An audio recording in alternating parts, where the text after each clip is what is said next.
Hello viewers and welcome to the channel. Let's talk cricket. When we talk about the recent Sri Lanka-Bangladesh rivalry, it's all about controversy. It started with the Nagin dance. Now it has gone to different level with the timeout incident and the helmet damage incident and whatnot. But as far as I can remember, I started following cricket in 96, the first World Cup that I actually followed. And when Sri Lanka lifted that trophy in Lahore, people in Bangladesh, they were joy. There was joy amongst people in Bangladesh in the streets in Dhaka. They were so happy and they were so inspired because the people of Bangladesh took Sri Lanka as an inspiration. They were the best of friends, Sri Lanka and Bangladesh. The Sri Lankan legends Arjuna Ranatunga and Sanath Jayasuriya, they actually played for Mohammedan, one of the renowned clubs in those times in Bangladesh. The two superstars, the World Cup winning superstars, they used to play league matches not for money but to encourage the youngsters in Bangladesh. And when Bangladesh saw their own team, when they saw Muhammad Rafiq, they used to resemble Muhammad Rafiq with Jayasuriya because Muhammad Rafiq is also left-arm spinner. He used to open the batting and he was an attacking batsman also. And the first one-day match Bangladesh won is back because of that aggressive batting of Muhammad Rafiq. When Bangladesh used to see their captain Aminul Islam, who was the captain when Bangladesh beat Pakistan in '99 World Cup.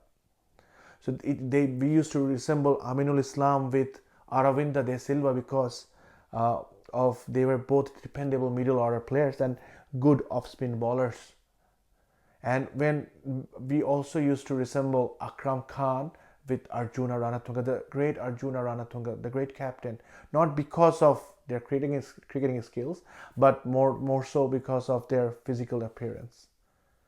And when Bangladesh beat Pakistan in 1999, and then ICC Jagmohan Dalmia was the key person there, and there was a voting around whether Bangladesh should get the test status or not, or the one-day status or not. Sri Lanka was always one of those teams who voted in for Bangladesh. And then fast forward to 2014 T20 World Cup 2014 in Dhaka in Bangladesh. In the final match, Sri Lanka versus India. I was there in the stadium, in Mirpur Stadium. I was there, and the whole crowd was cheering for Sri Lanka. And so much so that later on MS Dhoni even mentioned in his press conference that Sri Lanka were playing at home. All the crowd was cheering for Sri Lanka, and that also might have given them some momentum. And that's how the good relationship, that's how good a relationship in cricketing terms was between Bangladesh and Sri Lanka. The rift mainly started in 2018 when Bangladesh played Sri Lanka in a series. So there was a left-arm spinner from Bangladesh, Nazmul Islam Opu, and in BPL he had discovered this weird celebration where after taking the wicket he would do the Nagin dance. And he was inspired from another guy, Darren Sammy, 2 times T20 World Cup winning captain. He actually inspired him to do that celebration of this snake and Nagin dance. Darren Sammy himself has been known for doing weird celebrations. One of his weird celebration was child's play, where he would put the pacifier in his mouth and then roll like a baby, something like that. That was awful. Nagin dance is a bit more entertaining than that. That I can tell you. So when he got a Sri Lankan wicket, so he started celebrating as he would always celebrate. It's probably that was something that didn't go down well with the Sri Lankan players. So when the Sri Lankan player Gunathilaka, he got one of the batsmen out, he mimicked the Nagin dance. to be mentioned, this guy was also accused of rape later on and was banned from cricket. So I think, yes, he is getting his snake out too many times. Oops. तू समझा हाँ नहीं तू समझा नहीं So come the Nidahas trophy. Bangladesh had that. The Sri Lanka had mocked one of their players because of the celebration, and that also happened in one of the group matches of Nidahas trophy. And Mushfiqur Rahim was, chasing down a relatively difficult total, and he actually was managed. He actually managed to win that match for Bangladesh. It was a very difficult match where Bangladesh was losing, but Mushfiqur Rahim turned the tide around, and then he let all his frustration go through this Nagin dance version of him, which I thought was a bit cute.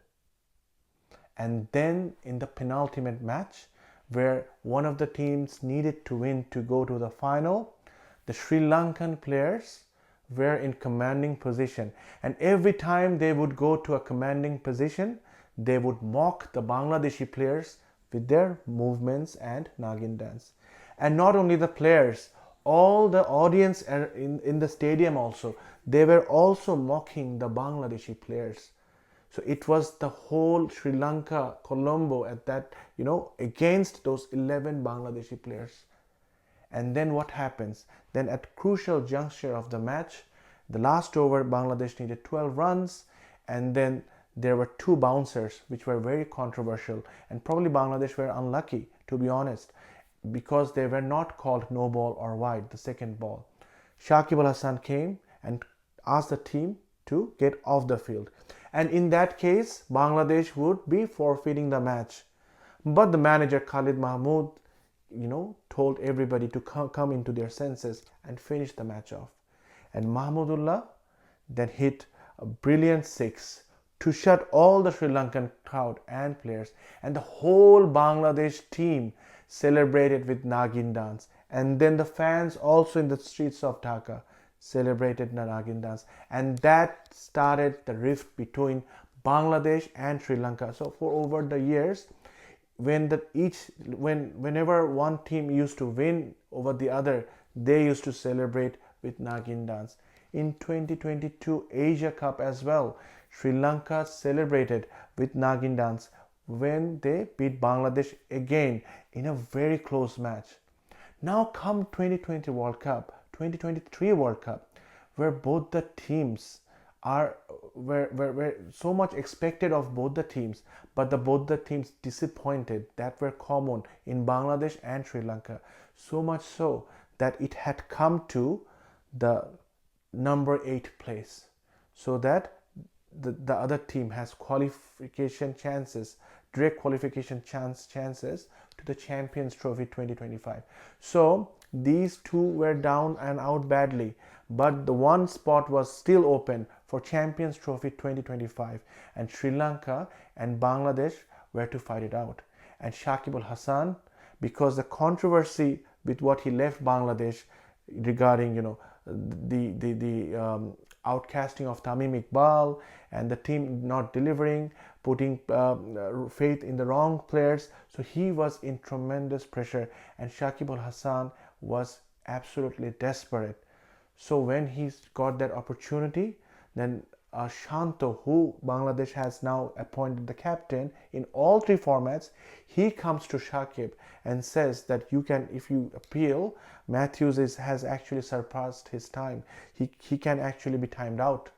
And Shakib Al Hasan, without any hesitation, to Matthews' surprise, took that call. Matthews was shocked, so was the cricket world. But later on they analyzed, and the greats of the game, like Brett Lee and others, they actually all said, yes, maybe it's not in the great spirit, but it's still, by the book, it was the right decision. Matthews was delaying and he should be given out. And after that, Bangladesh had won that match, not particularly because of that incident. Overall, Bangladesh played excellent cricket in that particular match, and Bangladesh won that and secured their place in the Champions Trophy 2025. But when Shakib Al Hasan was batting and Angelo Matthews got him out, he got him out at a point that the match was almost over. So he celebrated with this timed out celebration. And few months ago, when Sri Lanka toured Bangladesh and was playing the first match, Shoriful reminded after getting the wicket the timeout celebration again. So this time Shoriful taunting this thing back, and then when Sri Lanka won the series, the whole team celebrated with that time in a timeout style, mocking the Bangladesh team that yes, we have beaten you in a T20 series in your backyard. And what happens in the one day series? Bangladesh beat Sri Lanka in the one day series, and they enact that situation with Matthews when his helmet was broken, and they made a mockery out of it, which I thought was in very, very bad taste. And now this is something, this is very disturbing, because before the ODI series, the Bangladesh captain Shanto had mentioned that Sri Lanka should get over this time out incident. But after winning the one day series, his team did the same celebrations again.